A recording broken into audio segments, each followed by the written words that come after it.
In the near future, the mining spaceship Borealis is flying across space. The whole crew is sleeping in cryopods because they still have 4 years left to arrive at their destination. Suddenly an asteroid hits the ship, causing enough damage to raise the alarm. In a pod, Andy is startled awake by a video of his family, who are still on Earth. The ship's AI announces there's been a hull breach and the survival system has been activated. A bunch of mechanical arms start building a special suit around Andy, which includes a limited oxygen supply and its own AI. Then the emergency launch is activated and all the cryopods are ejected from the Borealis. Most of them fly away safely, but a couple get caught in the fire as small explosions start going off on different sections of the spaceship. The robot arms finish building a helmet around Andy's head before the cryopods fire up the thrusters. However, when they enter the atmosphere of the nearest planet, the gravitational pull is so strong that the cryopods start falling at dangerous speed. Some of them even catch on fire and explode on the way down. Andy's pod opens its wings, but they start breaking and the pod loses its thrusters.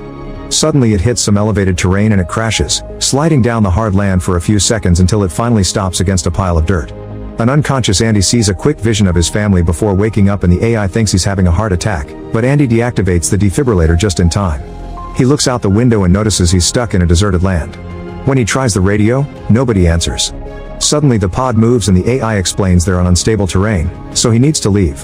However, when he tries to open the pod, nothing happens. Then Andy checks the survival kit, only to discover he doesn't have a flare gun because his rank is low. Kicking the door doesn't do anything either, so Andy tries with the fire extinguisher, which finally breaks the glass.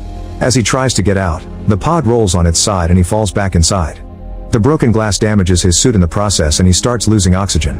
Thankfully he has a repair spray that quickly closes the tear. At that moment the engine short circuits and starts a small fire behind the seat. Andy hurries to grab his son's toy and moves some dirt to finally get out of the pod, which is now under heavy smoke.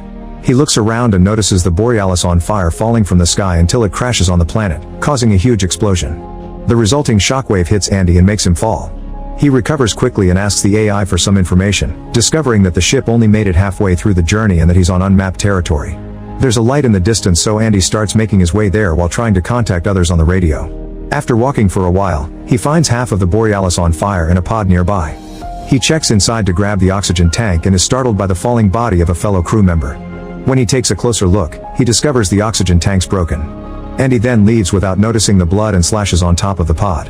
Minutes later, Andy finds a bunch of SOS lights surrounded by a very strong wind.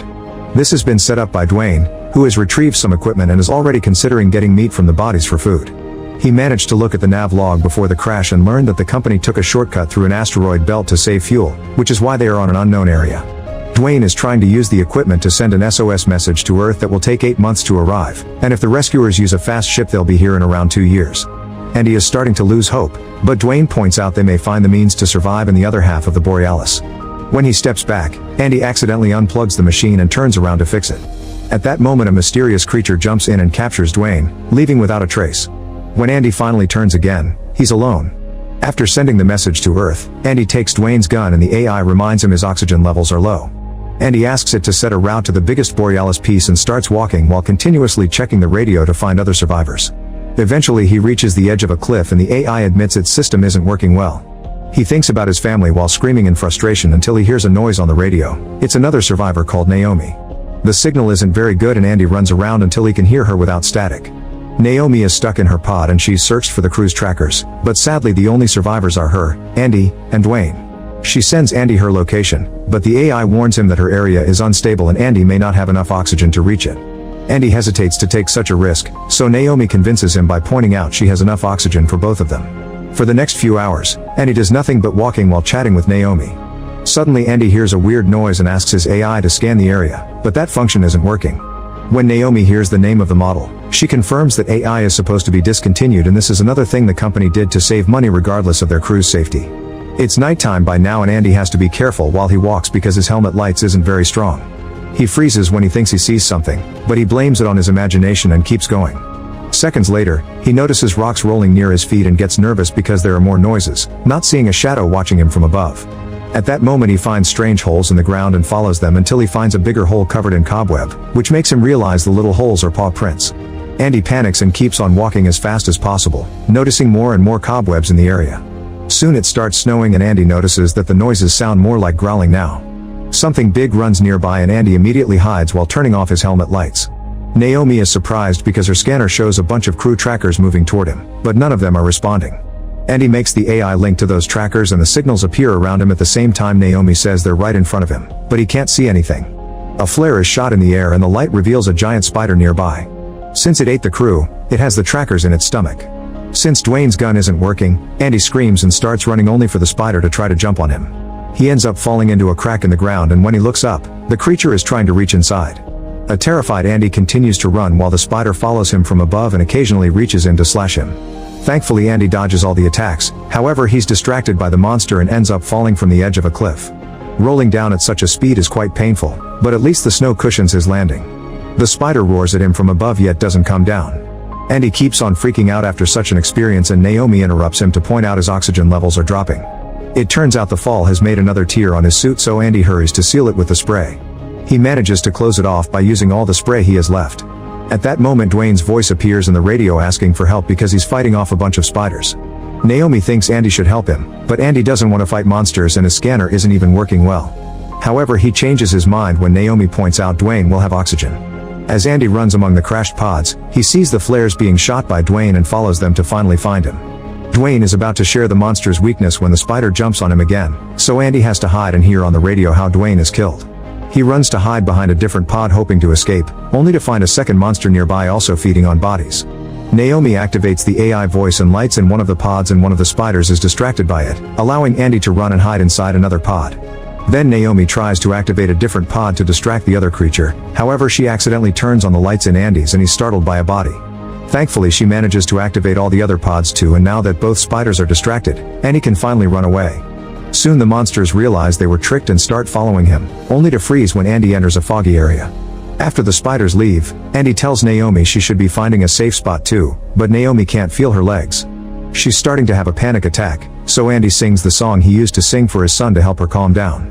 Afterward he keeps going and comes across a bunch of fireflies creating a beautiful view with their lights. One lands on his helmet and suddenly turns red to attack him. It can't do damage alone, but soon the other fireflies turn red as well and attack him together. Just running a bit is enough to leave them behind, however a growling sound indicates the fireflies were scared of something else. Suddenly the ground opens and a monster's giant mouth comes out to capture Andy, covering him with a nasty substance to keep him frozen in place. Andy is swallowed little by little until every inch of his body is inside the beast's mouth. Remembering the AI, Andy announces he's having a heart attack. The defibrillator is activated and the resulting electric shock is so strong that the monster spits Andy out. The creature is now pretty angry and coming for him, so Andy runs to hide inside something that looks like a tree trunk. There's a hole in the ground there, causing Andy to fall and end up in a firefly nest. The little aliens immediately turn red and start poking him while he runs, only leaving him alone when he manages to get out of the tunnel. Afterward the AI informs Andy that his current oxygen level will be enough to reach the Borealis but not likely to reach Naomi, who also thinks he should go to the ship. Andy refuses to give up now and keeps running in her direction. Soon he's surrounded by flames from the crash and he has so much trouble breathing that he falls. Gathering the strength to push through, Andy forces himself to move again and finally finds Naomi in her pod. She immediately opens the door to let him in and now he can breathe easily again. Next he tries to get her leg out but just his hands aren't strong enough. Thankfully since she's higher ranked her emergency kit has many tools and Andy can use one to get her unstuck. Naomi feels a bit of pain but at least the leg isn't broken. After taking a moment to rest, the duo grabs the flare gun and the repair spray and get going. The pain makes it hard for Naomi to walk, so Andy improvises a splint that helps her. While Naomi checks out Dwayne's gun, a horde of spiders slowly surrounds them. The duo immediately starts running and Naomi keeps asking her suit AI to inject her with medicine to keep her leg moving. As the spiders chase after them, Naomi and Andy make it to the other half of the Borealis, which seems to be in decent condition. The duo keeps running and Naomi falls, so Andy helps her slide down to go faster. The spiders are already getting closer to jump and the duo keeps pushing the crash debris to block the way behind them, only for them to fall as well. A spider is about to get them so Naomi shoots a flare, causing the monster to run after it. She shoots a second one to distract the other spiders too and now they can keep running up the hill until they finally enter the Borealis. Naomi is having trouble with the control panel and the spiders are getting closer, but when one is about to get in, she finally shuts it down and the door kills the creature. The other spiders begin pounding on the door while Naomi and Andy go to investigate. There is quite an amount of damage but the lights are working, meaning the backup generator is good. The cargo hold has boxes of supplies and a stabilized atmosphere, so they should be able to survive here until help comes.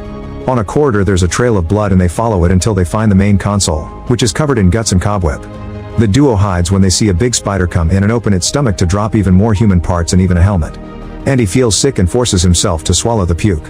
Thankfully the spider leaves without seeing them and the duo tries to move, but suddenly a hatch from the ceiling opens for an even bigger monster to come out. Andy immediately closes the door for safety, yet Naomi scolds him, explaining now they're stuck in an airlock. As the spider starts pounding on the right door, Andy starts hitting the left one with a tool, but it's useless. They can only give up and sit to wait for their end. Andy plays a video of his family while telling Naomi that they died during a car crash, and now he deals with survivor guilt because he'd been driving. Naomi scolds him again and reminds him she's alive, thanks to him. Naomi and Andy hug thinking they're about to die, but at that moment Naomi finds an orb full of fireflies stuck on Andy's suit. When the spider finally breaks in, they throw the orb at it and the fireflies immediately attack the creature, making it back off. The duo presses a button on the main panel to open the other door and quickly run toward the cargo bay, only to stop when they discover they're on an elevated platform. The spider manages to get the fireflies off its body and comes after the humans, who can't close the door. They jump off the platform to dodge the attack and the spider lands on the cargo bay at the same time they do. It recovers very quickly and comes after them again, so Andy throws his spray right into its mouth. The monster bites it and the spray explodes on its face, giving the duo the chance to run. Afterward the spider runs on the ceiling to reach the humans faster and jumps to land right behind them. They both fall, but Naomi gets up quickly and runs to make the monster chase her, saying Andy must figure out a way to kill it. Noticing there still are pods in the cargo bay, Andy asks his AI to find a working one, which is on the very top. Andy climbs to the last line of pods as fast as possible and reaches the top platform at the same time Naomi is struck by the spider. Then Andy turns off the lights, giving Naomi the chance to climb inside a box without being seen. In that box she finds some emergency lights. When Andy tries to eject the pod, the AI explains it can't be done because he shut down the power, so his only option is to do it manually from inside. Andy gets into the pod and connects his AI to it while Naomi comes out of the box with the lights hanging around her body, which makes the spider go after her again. While looking at his son's toy, Andy says goodbye to his AI and waits for the right moment to eject the pod. A memory of the car crash goes through Andy's mind before the pod crashes on top of the monster, finally killing it. Naomi runs to Andy's body, crying because she thinks he's dead. But after lots of begging from her part, Andy wakes up perfectly alive and well. The duo then goes to the window and looks at the beautiful sunrise while holding hands. Make sure to subscribe and turn on notifications so you can watch more videos like this. Thanks for watching.